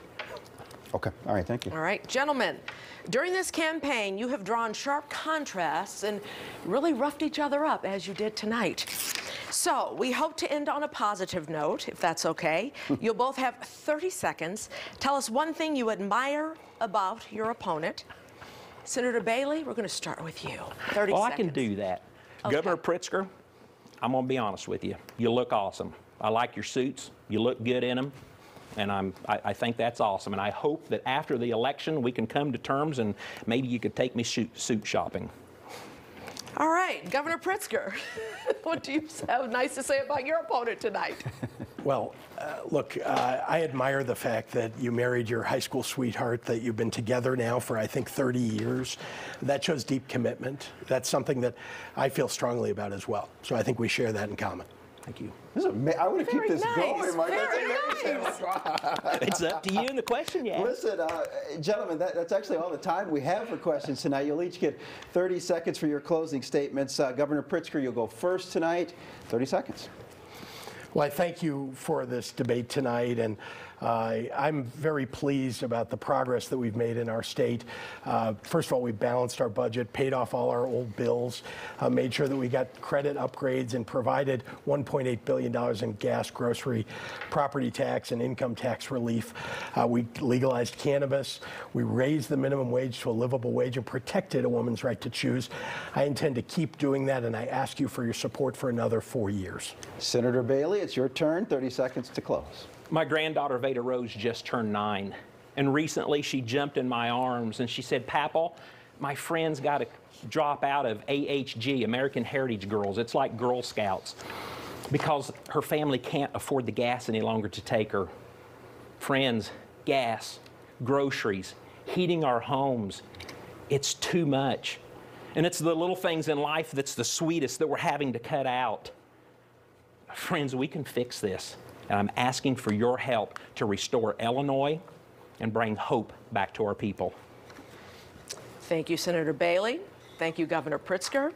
Thank you for those who have joined us tonight. I know there are still people out there who are undecided. We hope tonight we helped you make your decision, and we want to make sure that you join us November 8th as well. And we appreciate both of you for being here. The gloves did come off, but it was mostly respectful. To our viewers at home, thank you so much for watching. Early voting is already underway here in Illinois. Don't forget, Election Day is right. November 8th. Got to vote. That's right. And we will be here November 8th. Please join us on November 8th. Be safe, be well. Bye-bye. Thank you, Greg. Thank you.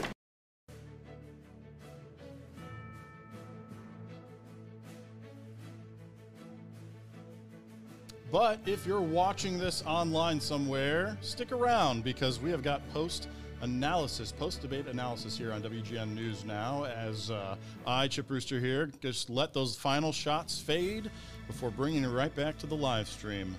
There you have it, debate conclusion from Channel 9, the studios. Now, that said, there is a little bit left to discuss here, not only in the post-debate, but the spin room. And so while we wait for at least one of the candidates, we do expect Governor Pritzker, as he's made appearances in the past. We're hoping that Darren Bailey makes his way to the spin room as well. While we wait for them to do so, I've got Paul Lisnek joining me once again to discuss now, in hindsight, debate number 2 held here again at WGN in Chicago. And so a lot said, a lot happened. I've pulled a couple of clips. You and I made some eye contact, a couple of things. Is there a place that you would like to begin in looking back on the last hour? Well, I think you want to start with, we said in the pre-debate show that Darren Bailey would have to move the needle. So now that the debate is over, let's answer the question, if we can, did Darren Bailey move the needle? And he's the one that had to move the needle because the polls show him at least 15 points down. Depending on what poll you're looking at, it's even higher. The bottom line was I think he turned in a strong debate performance. I think he was very similar to the performance he put in last time. Look, I am personally bothered by all the interrupting he does when the governor speaks. Pritzker tried to do a little of it himself, but it's just not his thing. And to be honest, in trying to watch a debate, I don't know, maybe our viewers feel differently about it. But for me, I just think you get your time, talk during your time. And if somebody invokes your name or says something and you need to ask for time, do that. But this constant sort of barbs getting thrown all the way through your opponent's answers is just something that I don't like a lot. So it's certainly a tactic. Yeah, exactly. Yeah. It is a tactic. That's exactly right. So Bailey was Bailey. He did the same thing last time. I don't know that he moved the needle significantly tonight, but he certainly was consistent with his positions and, began to once again acknowledge those things he could change, those things he couldn't. The governor, well, I said his mission was to appear like a governor tonight. In our pregame show, we had our guest Patrick Fingston, who said he thought he's going to come out, you know, with fisticuffs and firing things. I don't think the governor did that. Maybe you saw it differently, Chip, but I saw the governor trying to be governor and just getting frustrated when Bailey, you know, took certain shots. And I did pull a clip of him getting frustrated. If we do want to come back to that, but it's funny that you mentioned that. One of the few notes that I wrote down, because I was trying to manage a couple of other things, was that the governor, where is it? Not the fireworks from Pritzker our guest expected, was the note that I wrote, and just watching what was happening from right down the hall, literally where we are right now. Which my take was the right thing for him to do. He's the governor. He's got the record. You either are happy with how things are in Illinois or you're not, or maybe you're not happy, but you have to say, what do we want to at least continue in this direction or don't we? That's a decision that voters have to make, but I think Pritzker played it the way he needed to play it, which is I'm the governor and I'll stand on my record. Okay, so let's start with some of the clips, again, while we wait for at least one of them to make an appearance in the spin room, as it would be, and that would be the first one that you and I made eye contact on, and that is the renaming of the city of Chicago by Darren Bailey. And Senator Bailey, over the course of your career, you have at times called for the city of Chicago to be separated from the rest of Illinois. You also, in this studio in the spring, referred to Chicago as a crime-ridden, corrupt hellhole. You also have called it the OK Corral and an unruly child. If you're elected, what is your specific plan for Chicago within the powers of the governor's office? 60 seconds, please. To let the people know that help is on the way and things can be better. And I want to remind you, 4.5 months ago, as I stood right here and made that comment, within 6 hours later, a homeless man was put on fire in Chicago. And so I've been thinking about that since you keep bringing the situation up, and I've got a new name for Chicago. I'm going to call it Pritzkerville, because every one of Governor Pritzker's extreme policies are destroying the city, out-of-control crime, devastated education, the fact that corporations are packing up and leaving every day. No, I think Pritzkerville fits quite well, because Governor Pritzker, it's time for him to own it. Chicago is the nightmare called Pritzkerville, and it's still 2 weeks from Halloween. There you have it. That was pretty early on in the debate. So, yes, not the fireworks from Pritzker our guest was expecting, but Darren Bailey certainly coming out swinging, not only at the start, but really throughout this debate. So, some consultant somewhere gave him the line Pritzkerville.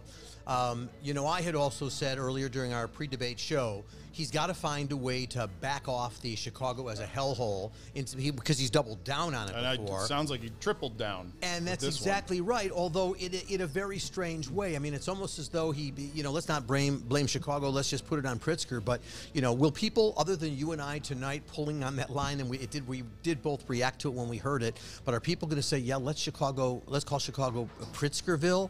It falls flat for me. There probably is a good line he could have come up with to replace the name, to make whatever point he wanted to make. I don't think Pritzkerville was it. Okay. Next clip that I have to play here, this is Darren Bailey when he was asked about, so the reason I pulled this, let me back up, is actually something that you had said, Paul, in our pre-debate show, where you talked about the ad push by the Bailey campaign, because they're the ones that have to come out, and not only the campaign itself, but by political action committees that are supporting Darren Bailey. And so Tamon Bradley questioned him about that specifically, and one of the recent commercials that played, or ads, not commercials, excuse me, that played, and trying to get his take on it from the political action committee. People who play by the rules PAC has run a series of controversial commercials. In one, they're accused of darkening Mayor Lori Lightfoot's skin. And another, viewers hear a Chicago woman scream as she's attacked and robbed in broad daylight. Senator Bailey, do those commercials accurately reflect your view of Illinois? 60 seconds. I have absolutely no say over that. That's a PAC. Any collaboration that I have is actually illegal. So will you they do what they want to do, and I have absolutely no.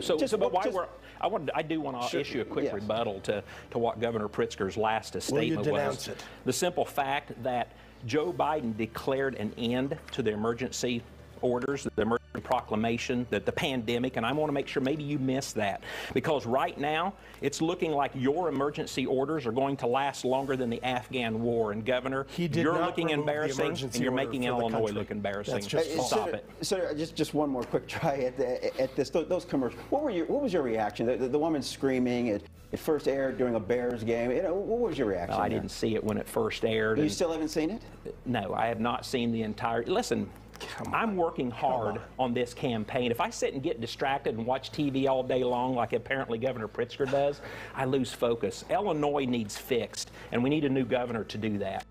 There you have it. Twice asked by Tahman Bradley to react to that specific Political Action Committee commercial, and just swiped away, redirected. So a couple things about that, Chip. Number one, does anybody actually believe that Bailey hadn't seen or didn't know about that that ad?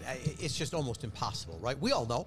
It's been written up in the paper and stuff, so it's hard to believe that the candidate himself didn't know about it. It's hard to believe at some point he didn't see it. And by the way, if he truly hasn't seen it, then he should. The proper answer there... I mean, it's representing him, whether he... As he said, he by law, there's no interaction, there's no strategizing with political action committees, but nonetheless, that is a message being pushed representing him to the people. Imagine if his answer had been along the... First of all, he was smart to say, I can't legally interact with these people. These are PACs, whatever. Yes. And absolutely right. That's correct. So you got that down. But what if he had just taken it a step further and simply saying, you know, look, all I can say is that if any ads for anything are manipulated or modified or taken away from anything that they're supposed to be, that's not a proper thing to do. And then he could have still been Darren Bailey and said, and you don't have to modify anything when you're looking at Chicago and talking about Chicago, because the truth is proof enough, right? He could have gone in such a very powerful direction that it would have completely disarmed the attack on him. And by the way, what we heard Pritzker saying underneath it, and this is where Pritzker wasn't throwing fireworks, he said, well, will you renounce those ads? And Bailey went on to other things, as you heard. He went on, by the way, let me respond on the pandemic. And Pritzker should have said, wait a minute, I think we need to know, do you renounce it? Put him on the spot. Had the opportunity. Yep. Didn't do it. And that actually leads into a question that I was very excited to bring up with you, Paul Lisnek, and that would be those tactics that were employed by Darren Bailey. It was used time and time again. In fact, Governor Pritzker even mentioned that towards the end there, how one of the moderators would ask a question of Darren Bailey, and if he gave a direct answer, it was very quick, but more so, he would then totally redirect to Governor Pritzker in some way. And that is not an uncommon tactic, certainly on the debate stage, in politics. The question that I have for you as a political analyst is, do you think that that was the right move for him in trying to be so on the offensive that he didn't really offer up as much personal views as the governor ended up offering it? Well, first of all, I lost count at how many times he said we need to fire Pritzker, right? That was kind of the end of each answer for certainly a period of time. Secondly, I understand the strategy. You are the challenger. You're not the governor. So you are trying to get that incumbent fired and get the job. So I understand that. However, where Pritzker gets points is the number of times that he said, we're getting all the complaints from Bailey, but we're not getting any solutions. And while you can't say Bailey didn't offer anything up, most of what he offered on education, other things, very, very, very subtle points, slight points. It really was sort of 90 to 95% attack the governor and fire everybody, and then 5%, well, we need to make it better so we can hire teachers. I wanted more. I wanted more detail. And so Pritzker's strongest point tonight, assuming he goes into the SPID room and takes questions, and I know you're keeping an eye on that, Chip. We'll go to it. In the background over there, But, I mean, if Pritzker is going to say the right thing, I think he should say something along the lines of, did anybody hear Mr. Bailey, Senator Bailey, offer solutions tonight? All I heard was complaints. I didn't hear any solutions. Okay. I do want to turn it now to a topic that was covered at the first debate that we talked about in advance, and you said would probably be brought up again, and that was Darren Bailey once again pushing Governor Pritzker to full-on commit to the word intended, was used then and again tonight, but about serving the full term of office if reelected. He's going to use his governor's chair if he gets reelected to eject himself right into the presidential campaign. And Governor Pritzker, I've still got that pledge if you want to sign it. Will you commit to the people that you're going to serve out your entire term? No more intending. You tried no that more intending. Last time. No more. Yeah, but you didn't tell the truth either. No more intending. Said I intend All right, to let's serve move out on. Good idea. Let's move on. term. Look, Governor Pritzker. So he basically answered it the exact same way when pressed once again, and even specifically the word Darren Bailey saying, no more intending, and he said, I intend. What is your take on that? Well, yeah, clearly they either watched our analysis or paid attention to what we were saying. Look, it was not a question asked by Taman or Micah, so obviously as a topic, they determined as a team that that was something that they had the answer we were going to get last time, and sure enough, we probably weren't going to get a different answer this time. But I think it's what it tells us is that Bailey himself believes that should be a direction to go, an argument to make, and so he tried to make it. Okay, Governor Pritzker has stepped up to the microphone in the spin room. Let's head over to there. Has not shown up. Like with so many other things, Darren Bailey is all hat and no cattle. I'm happy to take your questions. We understand that you might not, you sound like you're not feeling like 100%, but you got through it and it did seem, in my opinion, stronger than the first debate. What did you do differently this time to prepare? Well, I can't tell you. I think I won the first debate, but I can tell you that, yeah, I came into this with a cold. I had a cold over the weekend and still recovering. You can maybe hear it in my voice. Look, I think, with so many things about Darren Bailey, he has no plans. He has no solutions for anything. And just making sure that I called that out, made sure people understood where I've been, what I've stood for, what I plan to do, and the fact that he just doesn't have solutions for any of the problems that we face in the state.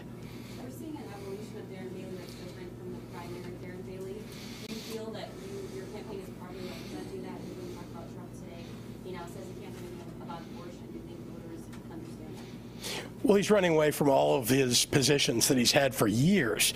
I mean, we've shown you videos of Darren Bailey saying things over the years that now he's, saying, oh, no, I never said that, or I don't believe that anymore, or it's like Donald Trump doesn't exist anymore. He stood with him and said he would roll out the red carpet for him in Illinois in 2024. Tonight, where was he? Sure, he's changing his positions. I don't change my positions. You know where I stand. What do you make of the fact that he had to take another swipe at Chicago tonight, this Pritzkerville label that he put on the city? And, what responsibility do you feel you bear for some of the problems? Well, we live in a great global city. I am happy to rename Chicago Pritzkerville as he has. But the fact is, look, we have challenges. There's no doubt. I've talked about those challenges and how I would address those. He hasn't. He just calls Chicago names, wants to throw it out of the state. Again, no solutions from Darren Bailey. Governor, specifically on cash bail, what do you support in terms of giving judges the ability to hold people for detention, which isn't clear in the current law? Well, there are no non-detainable offenses. That is just disinformation that's being pushed by Republicans and Darren Bailey. I told you today that we should amend it to make sure that states' attorneys, Republicans, aren't literally opening the jail doors on January 1 because of their disinformation. They feel like they need to do that. That's not what the Safety Act calls for, but let's stop them before they do something like that. Is it specific tweaks to the language, or what would you like to see done? More provisions within the pretrial fairness? Yeah, that's what I'm talking about in the suggestion that I've made with the amendment that I just talked about and talked about during the debate. Things we'd like to see changed in it, though. That's an example. That is something that would just clarify. Look, Patrick just raised the issue of non-detainable offenses. No such thing. Let's make sure that that's in the act, that there's no such thing as a non-detainable offense. That is false would suggest that you've got a comfortable need, maybe growing, depending if you believe them. Are you concerned at all that voters may look at the polls and, particularly for Democrats, may feel that they don't have to show up? I don't take anything for granted. We've got a field operation that's working all across the state. I'm going to work, right up till and past November 8th to make sure that we win, and I'm going to run through the tape. All right, thanks, everybody. Thank you. Yeah. Thank you, Governor. Thank you. That was it. Governor Pritzker in the spin room. We are waiting now to see if Darren Bailey makes an appearance, though, again, past precedent suggests he will not be, so we're keeping an eye on that live podium there. But and Pritzker seemed to indicate that Bailey had left. He certainly made the comment. Yeah. It was hard to tell if that was a direct, yes, I saw him walk out the door, or more of a statement about the debate itself. Right. Watching the video, we are seeing a number of reporters stand up in front of that camera shot. So there's a good sign.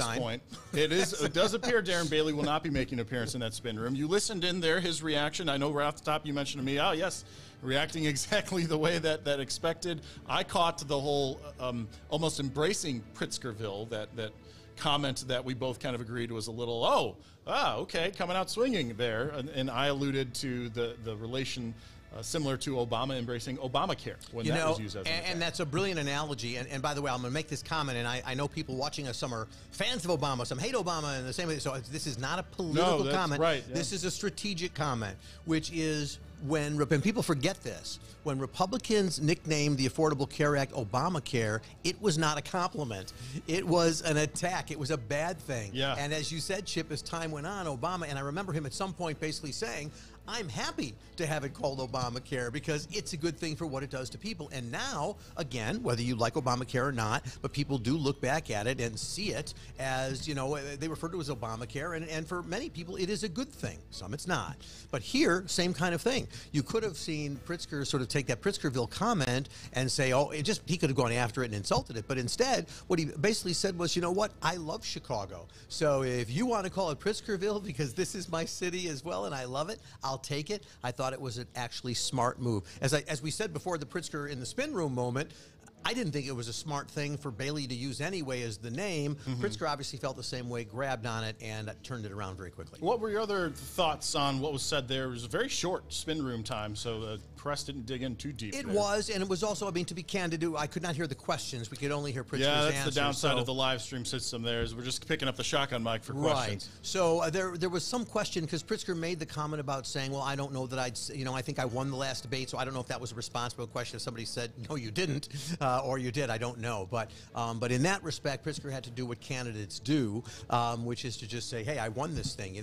I've never seen a candidate walk off a debate stage and say, I really blew it. They're almost always going to, because that's their job, right? That's the spin. Make it look like you won. Always make it look like you won. And the bottom line is, I'll go back to the way we started this program, which is to say, I don't think we moved the needle significantly tonight. I think Bailey fans remain Bailey fans. Pritzker fans remain Pritzker fans. I don't think they switched over, and the only way that would have happened would have been for Darren Bailey, I think, to try some different strategies. He didn't do it. Pritzker essentially did adopt the strategy I thought was smart for him to adopt, which was just be the governor. People who don't like your policies are not going to vote for you anyway, so just stand up to them and simply be the governor. Don't get defensive. And tonight, I think in the first debate, he sort of did get defensive from time to time. I don't think we saw that as much tonight. Okay, well, we're going to end with two more things, and it's actually going to be the order that we end the debate in. Number one, the positive moment of the night. It even had our moderators there reacting with the almost giddy. I don't know if you caught that in their laughs, but the compliments when they asked the two candidates to say something nice about each other. So here was that moment in case you missed it. You'll both have 30 seconds. Tell us one thing you admire about your opponent. Senator Bailey, we're going to start with you. 30 seconds. I can do that. Okay. Governor Pritzker, I'm going to be honest with you. You look awesome. I like your suits. You look good in them. And I think that's awesome. And I hope that after the election, we can come to terms and maybe you could take me suit shopping. All right, Governor Pritzker, what do you have nice to say about your opponent tonight? Well, look, I admire the fact that you married your high school sweetheart, that you've been together now for, I think, 30 years. That shows deep commitment. That's something that I feel strongly about as well. So I think we share that in common. Thank you. I want to keep this going, Mike. It's up to you and the question you asked. Listen, gentlemen, that's actually all the time we have for questions so tonight.